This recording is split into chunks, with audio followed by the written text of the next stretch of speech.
मेरे नहीं थे। कैसे आए, क्यों आए, किसने दिए पता नहीं है, लेकिन यूं ही मुंह से निकल गया था कि ये दशक उत्तराखंड का दशक होगा।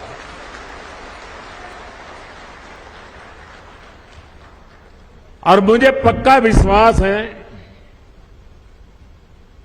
इन शब्दों पर बाबा के, बद्री विशाल के, मां गंगा के निरंतर आशीर्वाद की शक्ति बने रहेगी, ये मेरा अंतर्मन कहता है। ये मेरा सौभाग्य है आज मैं आपके बीच इन नई परियोजनाओं के साथ फिर उसी संकल्प को दोहराने आया हूं। और मेरा सौभाग्य है कि आज मुझे आप सभी के दर्शन करने का मौका मिला है।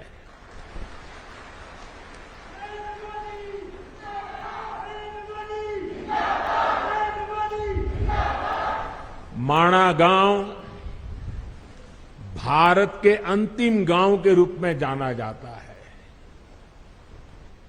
लेकिन जैसे हमारे मुख्यमंत्री जी ने इच्छा प्रकट की, अब तो मेरे लिए भी सीमा पर बसा हर गांव देश का पहला गांव ही है।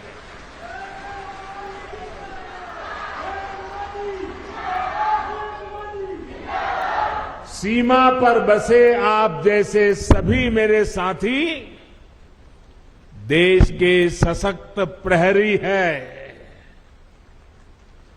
और मैं आज माणा गांव को पुरानी यादें ताजा करना चाहता हूं। शायद कुछ पुराने लोग हो, उनको याद हो, मैं कोई मुख्यमंत्री बन गया, प्रधानमंत्री बन गया, इसलिए सीमा के इस पहले प्रहरी गांव को याद कर रहा हूं, ऐसा नहीं है। आज से 25 साल पहले जब मैं उत्तराखंड में भारतीय जनता पार्टी के एक कार्यकर्ता के रूप में काम करता था, न कोई मुझे ज्यादा जानता था, न मेरा उस प्रकार का कोई पब्लिक लाइफ था। मैं संगठन के लोगों के बीच में ही अपना जीवन गुजारता था, काम करता था। और उस समय माणा में मैंने उत्तराखंड भाजपा की कार्य समिति की मीटिंग बुलाई थी। तो मेरे उत्तराखंड के सारे कार्यकर्ता मेरे से बहुत उस समय नाराज थे, प्रश्न पूछते थे, साहब इतना दूर कितनी मेहनत से जाना पड़ेगा, कितना समय जाएगा। मैंने कहा, भाई जिस दिन उत्तराखंड बीजेपी के दिल में माणा का महत्व पक्का हो जाएगा ना, उत्तराखंड की जनता के दिल में भाजपा के लिए महत्व बन जाएगा। और उसी का परिणाम है माणा गांव की मिट्टी की ताकत है। ये माणा गांव के मेरे भाइयों बहनों का आदेश है, आशीर्वाद है कि आज लगातार आपके आशीर्वाद बने रहते हैं।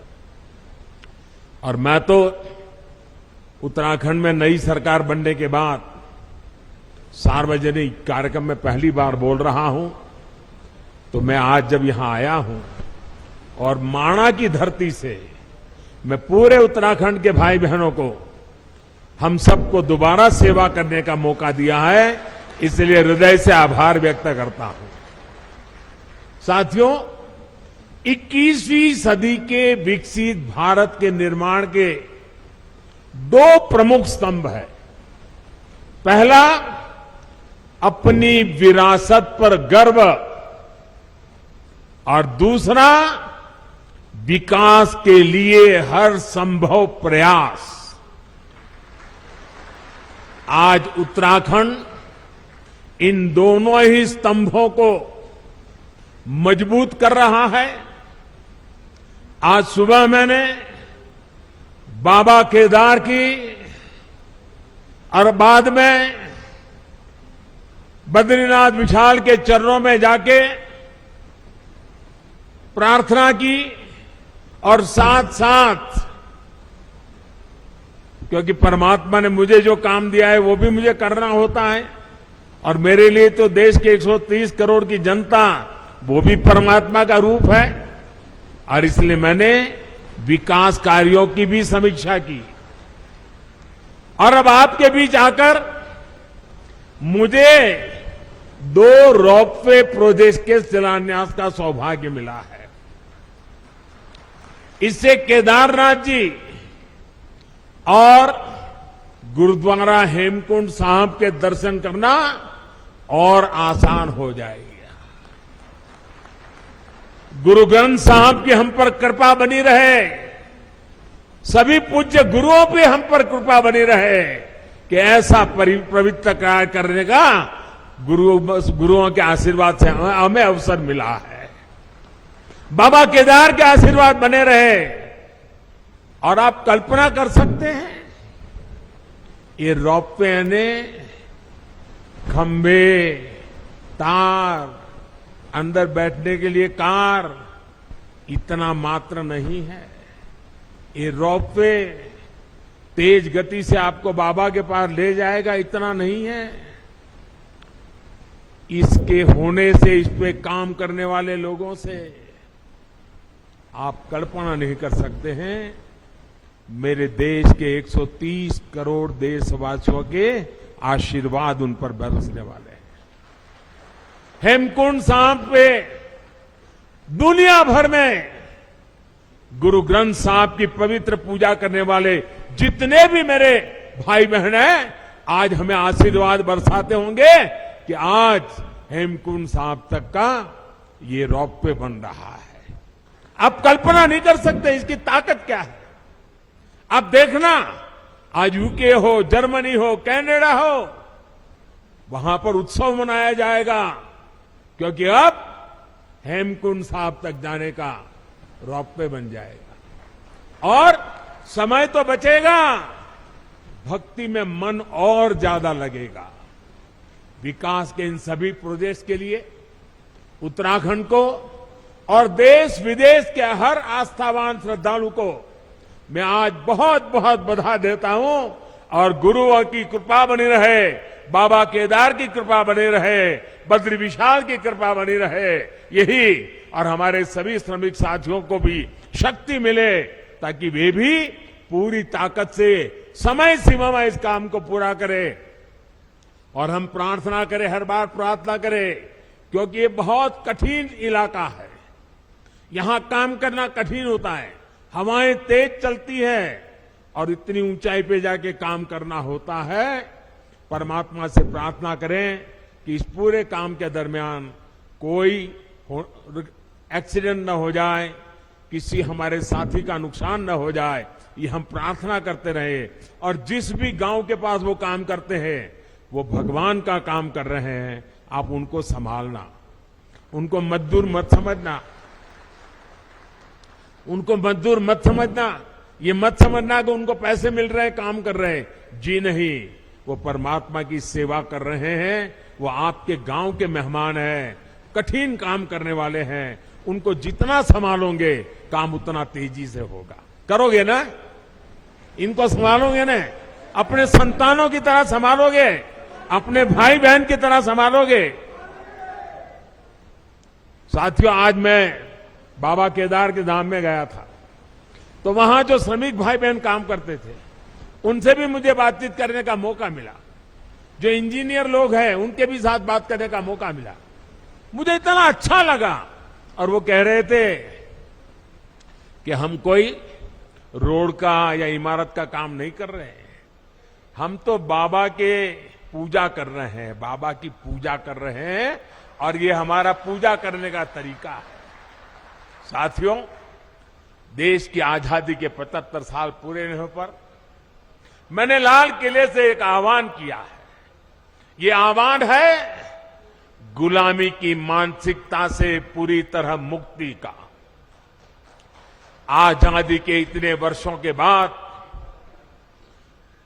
आखिरकार मुझे ये क्यों कहना पड़ा? क्या जरूरत पड़ी ये कहने की? ऐसा इसलिए क्योंकि हमारे देश को गुलामी की मानसिकता ने ऐसा जकड़ा हुआ है कि प्रगति का हर कार्य कुछ लोगों को अपराध की तरह लगता है।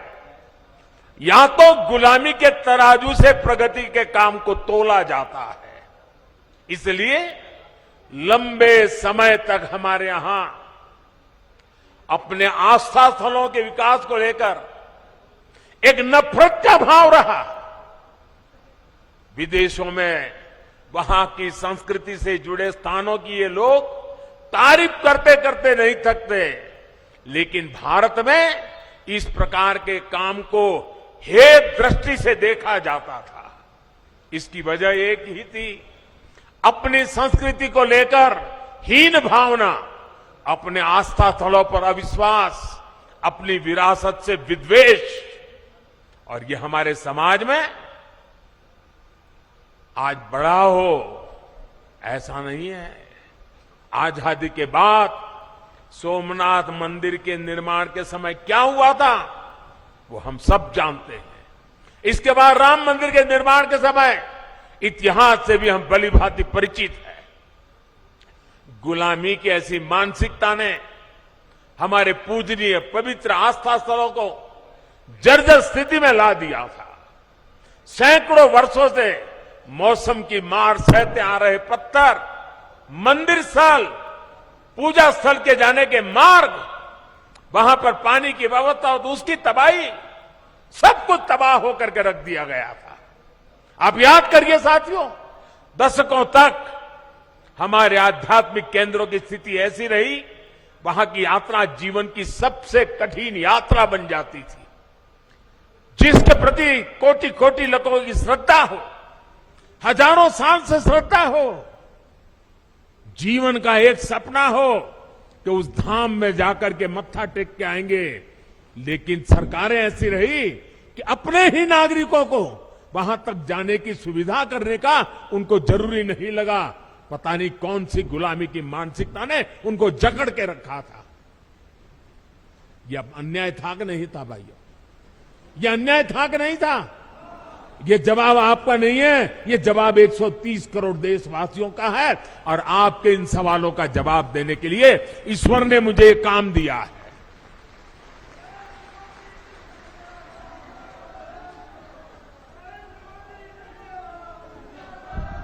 भाइयों बहनों, इस उपेक्षा में लाखों करोड़ों जन भावनाओं के अपमान का भाव छिपा था। इसके पीछे पिछली सरकारों का निहित स्वार्थ था। लेकिन भाइयों और बहनों, ये लोग हजारों वर्ष पुरानी हमारी संस्कृति की शक्ति को समझ नहीं पाए।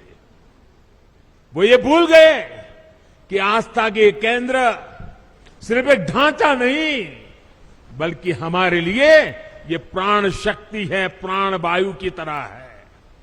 वो हमारे लिए ऐसे शक्तिपुंज है जो कठिन से कठिन परिस्थितियों में भी हमें जीवंत बनाए रखते हैं। उनकी गौर उपेक्षा के बावजूद ना तो हमारे आध्यात्मिक केंद्रों का महत्व कम हुआ, ना ही उन्हें लेकर हमारे समर्पण भाव में कोई कमी आई।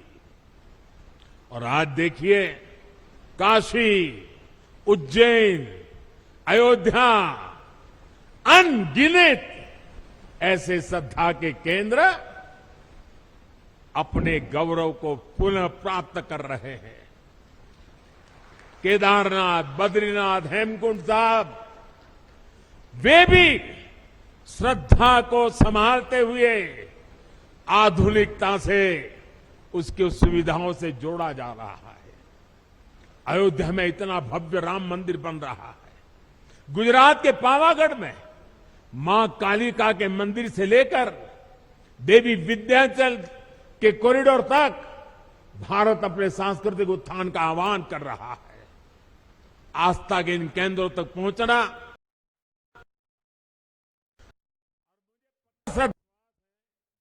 के लिए सुगम और सरल हो रहा है।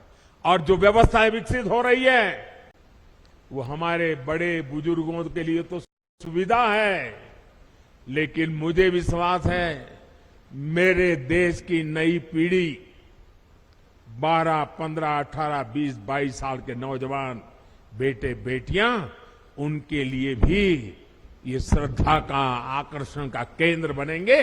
वो हमारी नीति होनी चाहिए। अब हमारे दिव्यांग साथी भी इन स्थानों पर जाकर दर्शन कर रहे हैं। मुझे याद है, मैंने जब गिरनार में रोपवे बनाया, 80-80 साल के माता पिता, ऐसे बुजुर्ग लोग वहां आने के बाद मुझे चिट्ठी लिखते थे कि कभी सोचा नहीं था कि गिरनार पर्वत पे जाकर के तीर्थ क्षेत्रों की हम पूजा दर्शन कर पाएंगे। आज वो इतने आशीर्वाद दे रहे। एक रोपवे बनाया।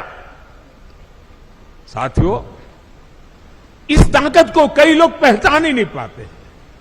आज पूरा देश अपने आध्यात्मिक केंद्रों को लेकर गर्व के भाव से भर गया है। उत्तराखंड की ये देवभूमि स्वयं इस परिवर्तन की साक्षी बन रही है। डबल इंजन की सरकार बनने से पहले केदारनाथ में एक सीजन में ज्यादा से ज्यादा 5 लाख श्रद्धालु आया करते थे। अब इस सीजन में ये संख्या मुझे बता रहे हैं 45 लाख। अब देखिए साथियों, आस्था और आध्यात्म के स्थलों के इस पुनर्निर्माण का एक और पक्ष है जिसकी उतनी चर्चा नहीं हो पाती है। ये पक्ष है पहाड़ के लोगों की ईज ऑफ लिविंग का, पहाड़ के युवाओं को रोजगार का। जब पहाड़ पर रेल, रोड और रोप पे पहुंचते हैं तो अपने साथ रोजगार लेकर के आते हैं।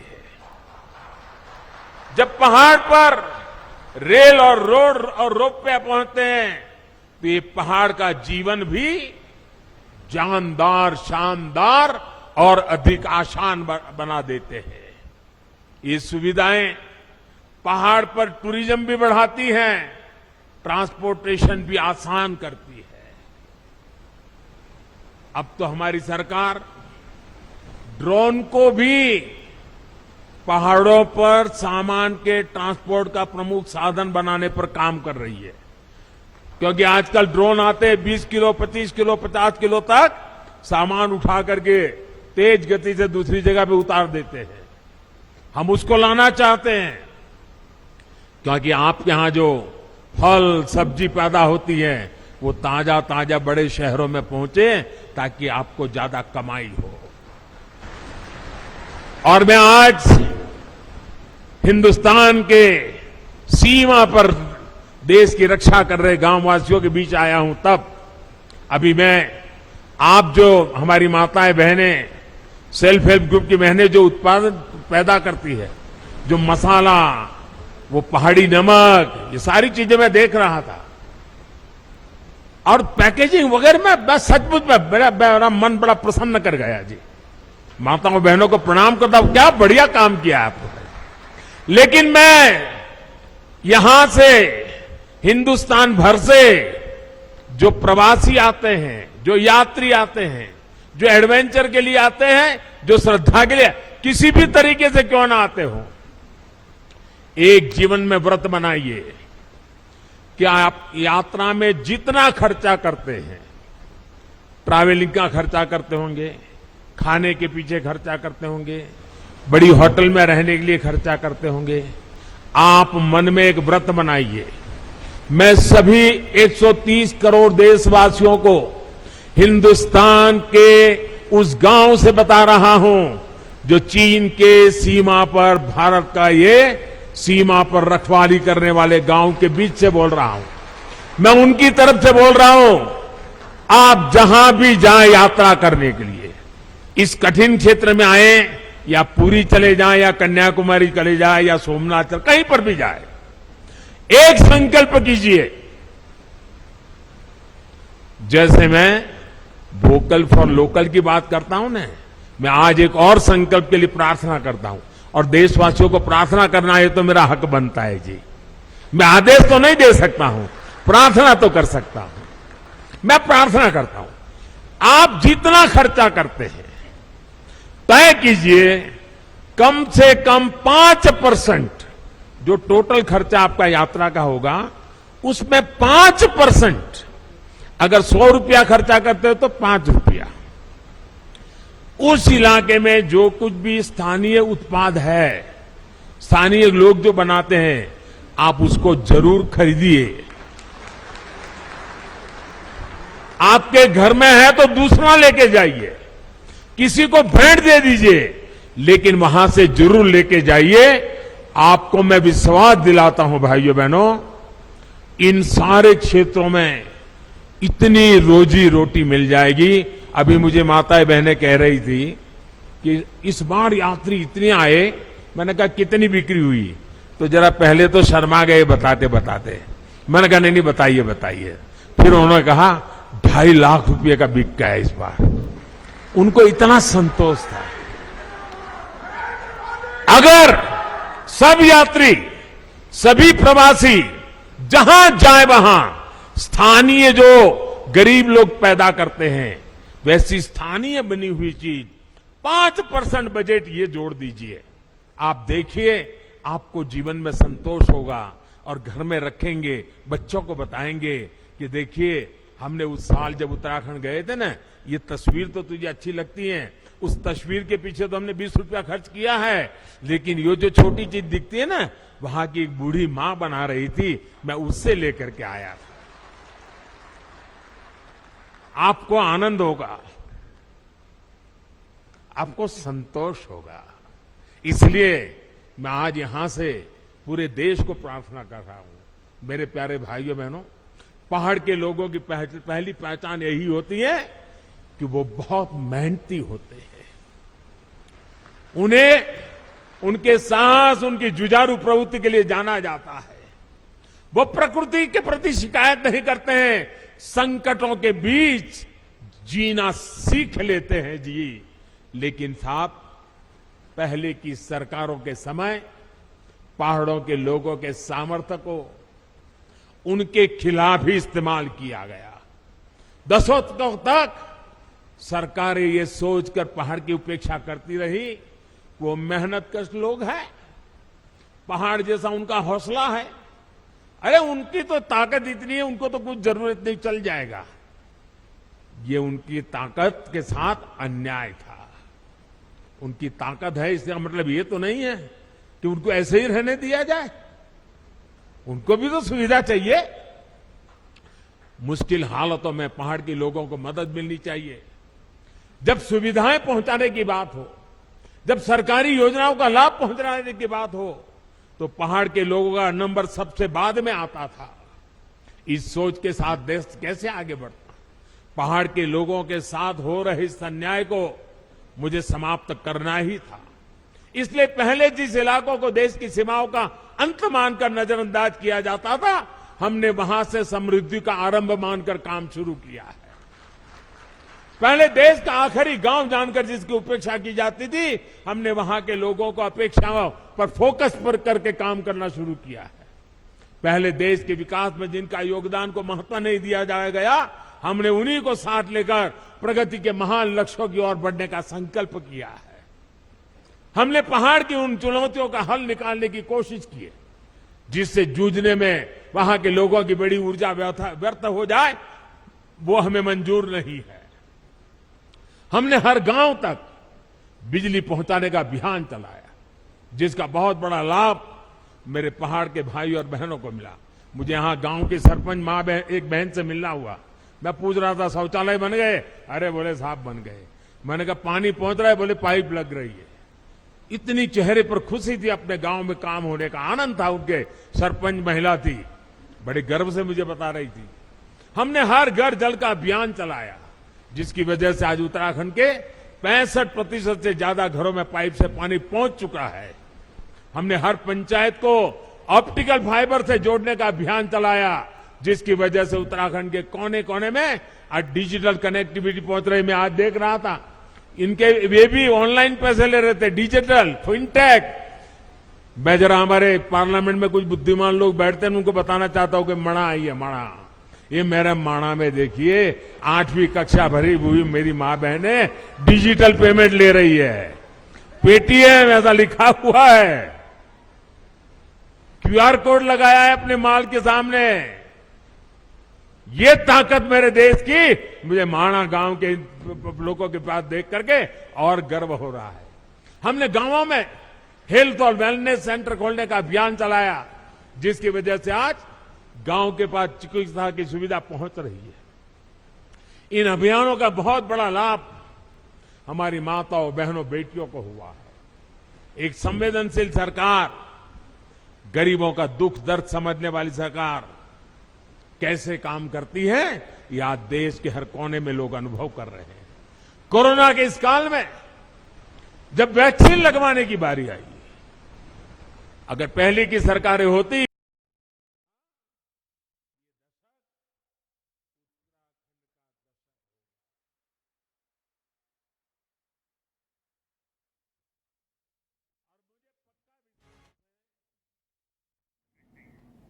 તો વડાપ્રધાન નરેન્દ્રભાઈ મોદી અત્યારે જે સંબોધન કરી રહ્યા છે અને તેમાં તેમણે ગિરનાર રોપવેની પણ વાત કરી હતી અને જે રીતે ગિરનાર રોપવે બનાવવામાં આવ્યો છે આ સાથે તમામ જગ્યાઓની પણ તેમણે વાત કરી। लोगों को भूख मरी का शिकार ना होना पड़े, बच्चों को कुपोषण का शिकार ना होना पड़े, इसके लिए हमने प्रधानमंत्री गरीब कल्याण अन्न योजना शुरू की। इस योजना की वजह से उत्तराखंड के भी लाखों लोगों को मुफ्त अनाज मिला और हमने पक्का किया किसी गरीब के घर में भी कोई दिन ऐसा नहीं होना चाहिए जब घर में चूल्हा न जला हो, रोटी न पकी हो, कोई बच्चा भूखा सोया हो, वो दिन में देखना नहीं चाहता था। और हम सफलतापूर्वक कर पाए भाइयों बहनों। कुछ समय पहले ही हमारी सरकार ने उस अवधि को और 3 महीना बढ़ा दिया है, ताकि इस त्योहारों के दिनों में हमारे गरीब परिवारों को दिक्कत न हो। डबल इंजन की सरकार के प्रयासों से अब उत्तराखंड में विकास कार्यों में फिर तेजी आ रही है। जो लोग घर से पलायन करके चले गए थे, अब अपने पुराने घरों में लौटने लगे हैं। होम स्टे, गेस्ट हाउस, ढाबों, छोटी छोटी दुकानों में अब रौनक बढ़ने लगी है। इन सुविधाओं से उत्तराखंड में पर्यटन का हो रहा है विस्तार, यहां के विकास को भी गति देने वाला है। मुझे खुशी है कि डबल इंजन की सरकार यहां के युवाओं को होम स्टे की सुविधा बढ़ाने के लिए, युवाओं के स्किल डेवलपमेंट के लिए निरंतर आर्थिक मदद दे रही है। सीमावर्ती क्षेत्रों से युवाओं को एनसीसी से जोड़ने का अभियान भी यहां के युवाओं के उज्जवल भविष्य के लिए तैयार हो रहा है। पूरे देश में सीमावर्ती क्षेत्र में जो अच्छी स्कूल होगी, अब एनसीसी हम वहां चलाएंगे। अहमदाबाद, मुंबई, चेन्नई, वहां एनसीसी 75 साल चली, अब एनसीसी चलेगी इन गांवों में। मेरे गांव के बच्चों को मिलेगा लाभ।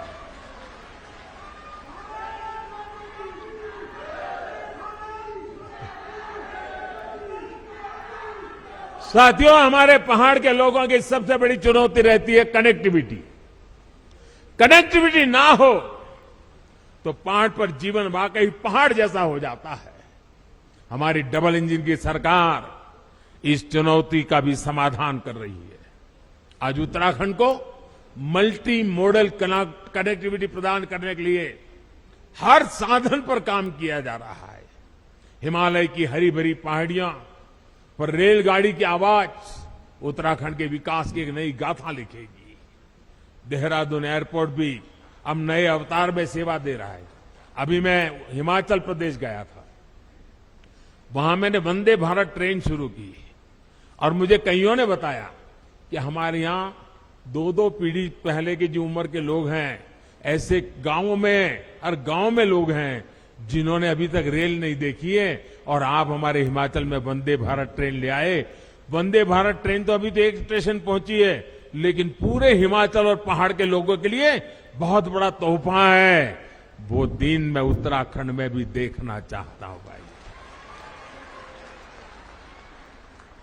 आज चाहे हिमाचल से उत्तराखंड आना जाना हो या फिर दिल्ली और यूपी से उत्तराखंड आना जाना, 4 लेन हाईवे और एक्सप्रेसवे जल्दी आपका स्वागत करने वाले हैं। 4 धाम ऑल वेदर रोड उत्तराखंड के लोगों के साथ साथ पर्यटकों और श्रद्धालुओं को एक नया एहसास दे रहे हैं।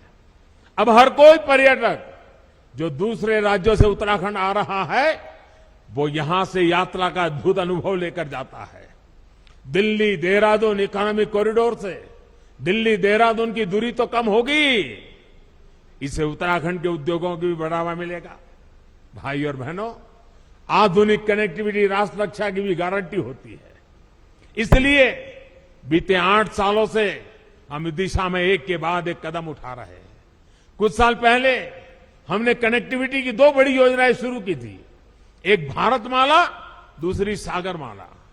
भारतमाला के तहत देश के सीमावर्ती क्षेत्रों को बेहतरीन और चौड़े हाईवे से जोड़ा जा रहा है। सागरमाला से अपने सागर तटों की कनेक्टिविटी को सशक्त किया जा रहा है। बीते 8 वर्षों में जम्मू कश्मीर से लेकर अरुणाचल प्रदेश तक बॉर्डर कनेक्टिविटी का भी अभूतपूर्व विस्तार हमने किया है। 2014 के बाद से बॉर्डर रोड ऑर्गेनाइजेशन ने करीब करीब 7,000 किलोमीटर नई सड़कें का निर्माण किया है, सैकड़ों पुल नए बनाए हैं, बहुत सी महत्वपूर्ण टनल्स को भी पूरा काम किया है। एक समय था जब बॉर्डर किनारे सड़क बनाने के लिए भी दिल्ली से मंजूरी लेनी जरूरत पड़ती थी। हमने न सिर्फ इस बाध्यता को समाप्त किया बल्कि बॉर्डर किनारे अच्छी सड़कें बनाने पर, तेजी से सड़कें बनाने पर जोर दे दिया। अब पहाड़ी राज्यों की कनेक्टिविटी को और बेहतर बनाने के लिए हमने विशेष तौर पर जैसे सागरमाला है वैसे भारतमाला है, वैसे अब पर्वतमाला का काम आगे बढ़ने वाला है। इसके तहत उत्तराखंड और हिमाचल में रोपवे का एक बहुत बड़ा नेटवर्क बनना शुरू हो चुका है। हमारे यहां जब हम बॉर्डर की बात सुनते हैं तो यही मन में आता है कि वहां सिर्फ फौजी साथी होंगे, बाकी सब वीरान होगा। लेकिन इस धारणा को भी हमें बदलना है और धरातल भी इसको हमें बदल के रहना है। हमारे बॉर्डर के गांवों में चहल पहल बढ़नी चाहिए, वहां विकास जीवन का उत्सव बनना चाहिए, ये हम प्रयास कर रहे हैं। और हम तो कहते हैं जो कभी गांव छोड़ करके गए हैं उनको अपने गांव वापस लौटने का मन कर जाए, ऐसा मुझे जिंदा गांव खड़े करने हैं। और मैं कह रहा हूं ऐसा नहीं, मैं करके आया हूं। गुजरात के अंदर पाकिस्तान की सीमा पर आखिरी गांव है कच्छ के रेगिस्तान में धोरडो। आज धोरडो बहुत बड़ा टूरिस्ट सेंटर बना हुआ है, लाखों लोग हर साल आते हैं, वहां के लोगों के लिए करोड़ों रुपए का व्यापार होता है। आखिरी गांव को जिंदा कर दिया, उसके कारण पूरा इलाका जिंदा हो गया। अभी मैंने पाकिस्तान की सीमा पर गुजरात का एक दूसरा इलाका है रेगिस्तान में, नालाबेट एक तीर्थ स्थान था, नालाबेट की जगह पर एक मां का स्थान था, वहां बहुत बड़ा स्थान बना दिया। और अभी उत्तराखंड के अफसरों को मैंने भेजा था, जरा देख के आइए क्या माणा के आसपास हम ऐसा कुछ कर सकते हैं क्या।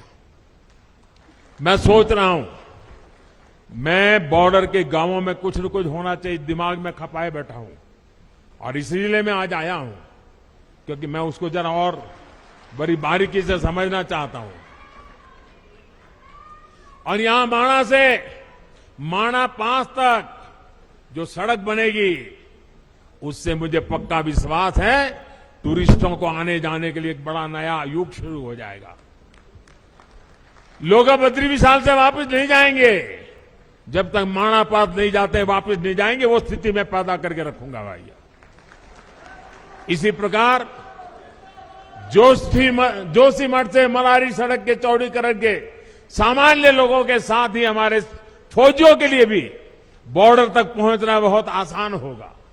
भाई और बहनों, हमारे पहाड़ी राज्यों की चुनौतियां भी एक जैसी है, विकास की आकांक्षाएं भी बहुत प्रबल है। विशेष रूप से उत्तराखंड और हिमाचल तो भूगोल और परंपरा के हिसाब से भी एक दूसरे से कई मामलों में जुड़े हुए हैं। एक गढ़वाल है और उत्तरकाशी के देहरादून के उस तरफ आपके शिमला और सिरमौर आ गए।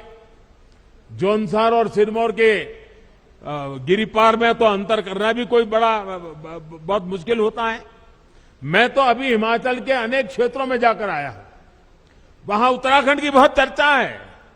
हिमाचल वाले कह रहे हैं कि जिस प्रकार उत्तराखंड ने तेज विकास के लिए, धरोहरों, आस्था के स्थानों को विकास के लिए, बॉर्डर और पहाड़ी क्षेत्रों की सुविधा बढ़ाने के लिए डबल इंजन की सरकार को दोबारा ले आए हैं, वही मंत्र हिमाचल को भी प्रेरणा दे रहा है। मैं उत्तराखंड को फिर विश्वास दिलाता हूं कि आपकी आशा व आकांक्षाओं को पूरा करने के लिए हमारी मेहनत कभी कम नहीं होगी। मैं बाबा केदार और बद्री विशाल से इस जन विश्वास पर खरा उतरने का आशीर्वाद मांगने भी यहां आया हूं। एक बार फिर विकास के लिए, विकास की परियोजनाओं के लिए मैं आप सबको बहुत बहुत बधाई देता हूं। और इतनी बड़ी तादाद में आप आशीर्वाद देने आए, माताएं बहनें आई, शायद आज घर में कोई नहीं होगा, छोटा सा माणा आज पूरा यहां माहौल बदल दिया है। मैं कितना भाग्यवान हूं जब ये माताएं बहनें मुझे आशीर्वाद दी।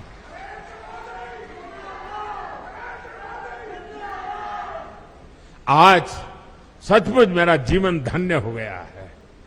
मैं दीपावली की आप सभी को अग्रिम शुभकामनाएं देता हूं और मैं आपके उत्तम स्वास्थ्य के लिए, आपके बच्चों की उत्तम प्रगति के लिए बद्री विशाल के चरणों में प्रार्थना करते हुए मेरी वाणी को विराम देता हूं। मेरे साथ पूरी ताकत से बोलिए, भारत माता की, भारत माता की, भारत माता की जय बद्री विशाल, जय बद्री विशाल, जय बद्री विशाल, जय बाबा केदार, जय बाबा केदार, जय बाबा केदार।